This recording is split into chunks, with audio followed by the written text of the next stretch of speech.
आज एक ऐसे मंदिर के दर्शन करेंगे जिसका वर्णन खुद महादेव ने स्कंद पुराण, तापी पुराण और तापी महात्म्य में कहा है, जिसका नाम ही है अटवेश्वर महादेव, यानी अटके हुए काम पूरे करने वाला मंदिर, जहां कुंभ का दान करने से 3 पितरों की पीढ़ियों का उद्धार हो जाता है।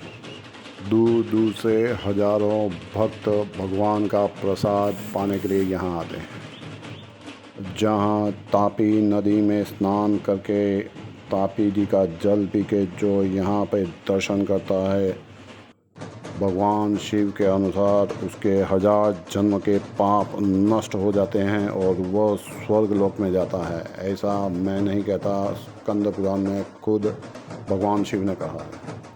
एक ऐसा मंदिर जहां भगवान शिव ने अपने ही भक्त को कहा कि अपने बेटे का मांस मुझे खिलाओ, तो पूरी कथा सुनेगा, अंत तक बने रहेगा, वरना कुछ ना कुछ छूट जाएगा। तापी पुराण तापी महात्म्य के 69 यानी 69वें अध्याय में भगवान शिव ने अटवेश्वर महादेव का वर्णन किया है। अटवेश्वर गुजराती में कहते हैं अटवाना। अटवाना यानी भटक जाना या रास्ता न मिलना। तो यहाँ पर दर्शन करने वाले के सारे अटके हुए काम पूरे हो जाते हैं।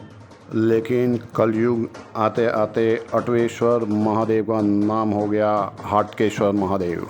तो आपने मंत्र सुना होगा, आकाशे तारकालिंगम पाताले हाटकेश्वरम मृत्युलोके महाकालम त्रिलिंगम नमोस्तुते, यानी आकाश में सबसे बड़ा शिवलिंग है तारकेश्वर, पाताल लोक में हाटकेश्वर और मृत्युलोक में यानी धरती पर महाकाल। तो हाटकेश्वर जी की कथा सुनते हैं। हाटकेश्वर जी की सालगिरी है, यानी प्रकट्य तिथि है वैशाख मास की शुद्ध की तृतीया तिथि, जिसे अक्षय तृतीया भी कहा जाता है, जिस दिन के आप दर्शन कर रहे हैं। इसे त्रेता की युगादि तिथि भी कहा जाता है। अक्षय का मतलब होता है जिसका क्षय नहीं होता, यानी इस दिन किए हुए दान पुण्य और दर्शन का फल कभी भी खत्म नहीं होता। कुंभ कलश गढ़े का दान जो यहाँ पर करता है, उसकी 3 पितरों की पीढ़ी का उद्धार हो जाता है।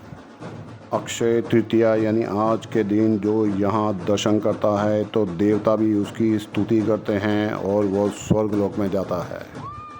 आगे आपको शिवलिंग के दर्शन और श्रृंगार और अभिषेक के दर्शन भी करवाऊँगा, तो अंत तक बने रहिएगा। तो अब आपको मंदिर के इतिहास के बारे में सुनाता हूँ। धर्मसिंह नाम का राजा यहाँ पर राज करते थे, जिनकी सुपत्नी चंद्रलेखा थी, पतिव्रता थी। दोनों बहुत ही सुखी थे, पर उनके यहाँ पर संतान नहीं थी। तो महादेव की कठोर तपस्या उन्होंने की और उन्हें एक पुत्र यानी संतान की प्राप्ति हुई। और यहाँ पर आकर तप जप और ध्यान करने वाले को पुत्र की प्राप्ति होती है। अभी नंदी जी के कान में आपकी मनोकामना कर दीजिए, तो नंदी जी पूरी करवा देंगे। 8 साल की उम्र में बेटे ने सारे वेदों का ज्ञान प्राप्त कर लिया, क्योंकि महादेव के वरदान से पुत्र रत्न प्राप्त हुआ था। लेकिन आज ही की तरह उस समय भी भाई भाई से ईर्ष्या करता था और उनके बीच में युद्ध का ऐलान हो गया। नरसंहार हुए, तो नरसंहार के पाप से बचने के लिए राजा राज सिंहासन छोड़कर जंगल चले गए। वहाँ चवन ऋषि ने राजा जी को तापी किनारे जाके तप करने के लिए कहा, कि जो सभी पापों के ताप को दूर कर देती हैं, तापी माता। लेकिन ध्यान रखिएगा कि कुंभ का दान सूर्यास्त से पहले और हवन होता है उससे पहले होता है।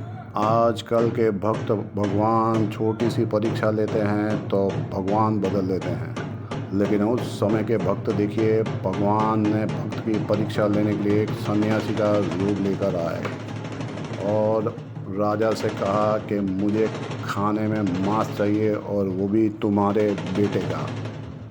राजा ने अपने बेटे को यह बात सुनाई तो बेटे ने अपना सर काट के तपस्वी के आगे रख दिया। तो पिता ने खुद अपने बेटे के मांस को पकाया और तपस्वी को अर्पण किया। यह देखते ही राजा की पत्नी के प्राण छूट गए, पर राजा ने तपस्वी के सेवा करनी नहीं छोड़ी। तब तपस्वी ने पंचमुखी शिव और पार्वती के रूप में प्रकट हुए और राजा को अपनी पत्नी और बेटे को बुलाने के लिए कहा।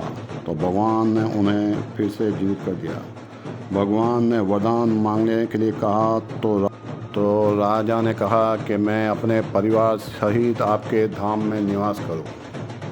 और जिस स्थान पे उन्होंने तप किया था, यानी अटवेश्वर महादेव, यानी जो आज का हाटकेश्वर महादेव है, उस स्थान को छोड़ के कभी नहीं जाएं और अक्षय तृतीया के दिन जो दर्शन करें उसकी सभी मनोकामना पूरी करें। मृत्युंजय महादेव त्राहि मां शरणागतं जन्म मृत्यु जरा व्याधि पीडिते कर्म बंधने। ओम तत्पुरुषाय विद्महे महादेवाय धीमहि तन्नो रुद्र प्रचोदयात्। ओम नमः संभावे।